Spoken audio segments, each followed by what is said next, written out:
अब जरा सियासत के बाद बात अस्करियत की भी करते हैं, क्योंकि नॉर्थ कश्मीर में आज एक बार फिर गोली चली है और गोली चलने के नतीजे में आज एक बार फिर लहू लहू हुआ है सोपोर। और सोपोर में आज दिन दाड़े जहां पुलिस पार्टी पर फायरिंग की गई और उसके बाद पुलिस ने फोर्सेस की एक मुश्तरका पार्टी पर जब हमला किया गया, जिसके नतीजे में सिविलियन और पुलिस एहलकार जो है वो अज़जान हुए।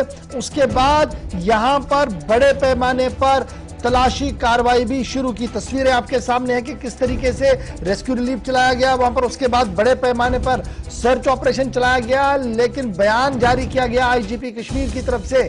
उन्होंने कहा कि जो लोग भी इस वारदात के पीछे होंगे उनके खिलाफ सख्त से सख्त तरीन कार्रवाई की जाएगी। पहला मौका नहीं होगा जब सोपोर के अंदर इस तरीके से फायरिंग हुई और दिन दाड़े हुई। इससे पहले आपको याद होगा कि जो म्युनिसिपल कमेटी के अरकान हैं उन पर गोली चली है, उस वक्त भी जानी नुकसान हुआ। उसके बाद पुलिस का दावा कि जिस शख्स ने गोली चलवाने का प्रोग्राम बनाया वो बेनकाब हुआ है। और आज एक बार फिर सोपोर उस वक्त सुर्खियों में आया जब जो जम्मू कश्मीर पुलिस की गाड़ी पर फायरिंग की गई, उस गाड़ी पर फायरिंग की गई जो लोकल गाड़ी वहां की थी, और जिस नतीजे में फायरिंग के नतीजे में सिविलियन समेत जम्मू कश्मीर पुलिस का कांस्टेबल जो है वो अज़जान हुआ। सीधे चलते हैं जी श्रीनगर, जहां से दो मेहमान हमारे साथ ज्वाइन करें, दो रिपोर्टर्स मेरे साथ ज्वाइन करेंगे। सबसे पहले सईद तजम्मुल के पास चलते हैं, क्योंकि मामला नॉर्थ कश्मीर सोपोर का है और सोपोर आज एक बार फिर लहू लहू हुआ है। और अब क्या कुछ इस वक्त की खबर है और पुलिस का क्या कुछ मानना है।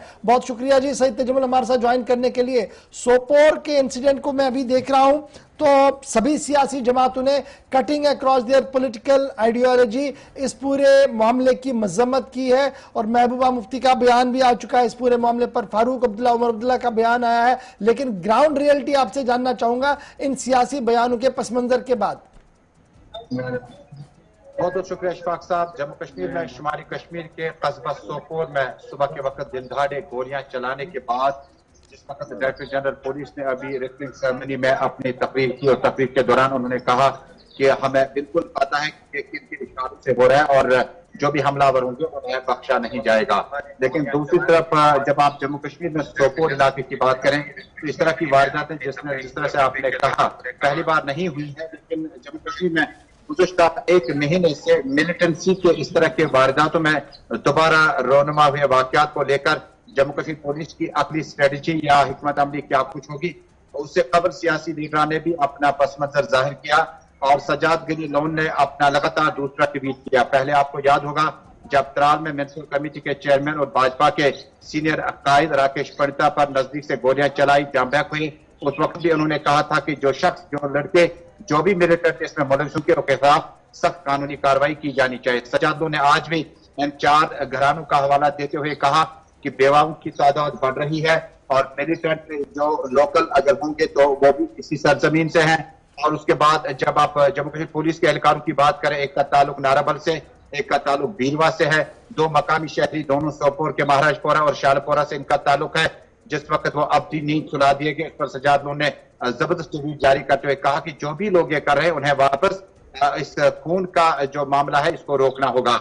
महबूबा मुफ्ती ने जो आज ठीक है जी, मैं यहाँ पर एक चीज जानना चाहूंगा बड़ा तजम्मुल, ये बड़ा इंपॉर्टेंट है। पुलिस की तरफ से क्या ये बात कही गई कि इस हमले के पीछे कौन है, अगर उनके पास आइडेंटिफिकेशन है? क्योंकि लगातार हम देखते हैं जब भी इस तरीके की कार्रवाई होती है, शूट आउट दिन में होता है तो तुरंत पुलिस उसके बाद स्टेटमेंट देती है। हमें याद है बागात चौक में जब कार्रवाई हुई थी, फायरिंग हुई तो तुरंत के तुरंत आईजीपी कश्मीर सामने उन्होंने कहा था कि देखिए ये लोग हैं, हमारे पास आइडेंटिफिकेशन हो गई है। उसके बाद नॉर्थ में कुछ इंसिडेंट हुए तो इस तरीके की खबरें, क्या आज पुलिस की तरफ से ये साफ कर दिया गया कि कौन सा संगठन है, कौन लोग हैं? पुलिस ने गवर्नमेंट ऑफिशियल लेवल पे अभी तक जो है इंडिविजुअल किसी पार्टी का नाम नहीं लिया, लेकिन जो सरकारी तर्जुमान है उनका जो बयान आया है उसमें उन्होंने एलईटी की तरफ इशारा किया, लश्कर तैयबा की तरफ। यानी जिस वक्त आपने सही कहा कि जो ही अटैक होते हैं हमलों के फौरन बाद पुलिस ट्विटर हैंडल पर तंजीम और उन इंफरादियत का भी वहां पर जिक्र करना। चलिए आप स्टैंड बाय पे मेरे साथ रहेंगे। महबूबा मुफ्ती क्या कुछ कह रही हैं, जरा पहले महबूबा मुफ्ती को सुनते हैं और उसके बाद श्रीनगर चलेंगे जहां से शहीद इरफान फाजिल भी मेरे साथ ज्वाइन कर चुके हैं। लेकिन सबसे पहले महबूबा मुफ्ती। नहीं, हम तो ऐसे अटैक्स को हम कंडेम करते हैं। ऐसा नहीं होना चाहिए कि इससे जम्मू कश्मीर का मसला हल नहीं होगा। ना तो वो दिल्ली की बंदूक से होगा, ना हमारे यहाँ जो जवानों ने बंदूक उठाई है उससे होगा। इससे मसला और बिगड़ता है, इससे जम्मू कश्मीर के लोग बदनाम हो जाते हैं दहशतगर्दी के नाम पे, फिर और ज्यादा यहाँ जो है ताकत का इस्तेमाल किया जाता है। मैं समझती हूँ हर मसले का हल बातचीत है, इफ़हाम व तहफ़ीज़।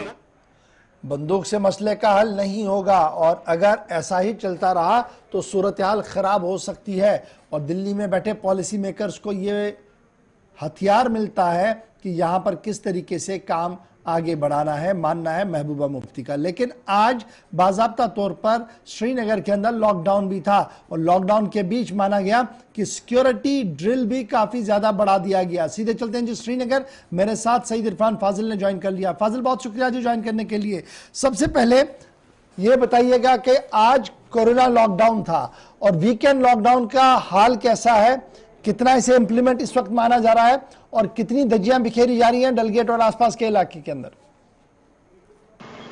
जोर साहब, मैं इस वक्त लाल चौक में मौजूद हूं, और लाल चौक की बात करें तो दीगर इलाके जिसके साथ कनेक्टेड है, खासतौर पर डलगेट, हरी सिंह हाई स्ट्रीट या साथ ही साथ अगर बटमालू की मैं बात करूं, नो डाउट कि अगर देखा जाए आज लॉकडाउन है और लॉकडाउन के साथ वीकेंड कर्फ्यू भी मनाया जा रहा है, मगर कई इलाकों से हम ये भी कह सकते हैं कि कुछ धज्जियां भी बिखेरी जा रही है। कई कई जगह पर कोई सोशल डिस्टेंसिंग दूर दूर तक दिखाई नहीं दे रहा है, और कई कई जगह पर कह सकते हैं कि एक अच्छी खासी भीड़ भाड़ जो है इंटरनल खास तौर पर उन मार्केट्स में दिखाई दे रही है जो मोहल्ला वाइज इंटरनली है, यानी आधा शटर खोल के दुकानें काम कर रहे हैं और इंतजामिया भी नजर रख रही है, और आखिरकार क्या कुछ हो रहा है समझ नहीं आ रहा है। मगर लाल चौक के जो मेन रोड्स है वहां पर बिल्कुल अगर आप देख सकते हैं, अगर पूरा फ्रेम आप दिखाएं तो यहाँ पर ट्रैफिक की जो आवाजाही है वो बहुत कम है, ज्यादा नहीं है, बल्कि प्राइवेट ट्रांसपोर्ट हल्का हल्का चल रहा है। पब्लिक ट्रांसपोर्ट जो है तकरीबन 50% ऑन रोड फ्लाई हो रहा है, मगर दुकानें बंद पड़ी हुई है। मेन शॉप जो मेन रोड पर है वहां पर दुकानें बंद पड़ी हैं।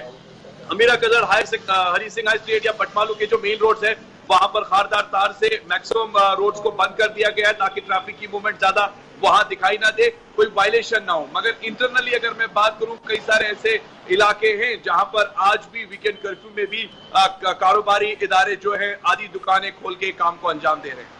तो ये तो लॉकडाउन का हाल है, लेकिन खबर यह है कि सोपोर इंसिडेंट के बाद वादी कश्मीर के हसास इलाकों के अंदर सिक्योरिटी का मामूल जो है उसे तेज कर दिया गया है, पेट्रोलिंग बढ़ा दी गई है, और कई मकामात पर जो है वो नाके भी लगाए गए हैं सिक्योरिटी एजेंसीज की तरफ से। बिल्कुल सही सर, अगर बात करें एयरपोर्ट से लेकर लाल चौक और लाल चौक से लेकर जो भी सुनवार एरिया है या बटमालू का एरिया है, कई कई जगह पर फ्रिस्किंग और चेकिंग के मामला भी, क्योंकि आज जिस तरीके से सोपोर का इंसिडेंट पेश आया उसके बाद सिक्योरिटी को बढ़ाया गया है, पेट्रोलिंग चल रही है और साथ ही साथ शिनाख्त कार्ड भी पूछे जा रहे हैं, गाड़ियों की भी चेकिंग की जा रही है, क्योंकि जिस तरीके से वाकाज पेश आया है उसके बाद सिक्योरिटी जो है शहर में भी थोड़ी सी अलर्ट हो गई है। जबकि ये देख रहे हैं कि कई इलाकों से इस वक्त इस तरह की खबरें भी मौसूल हो रही है।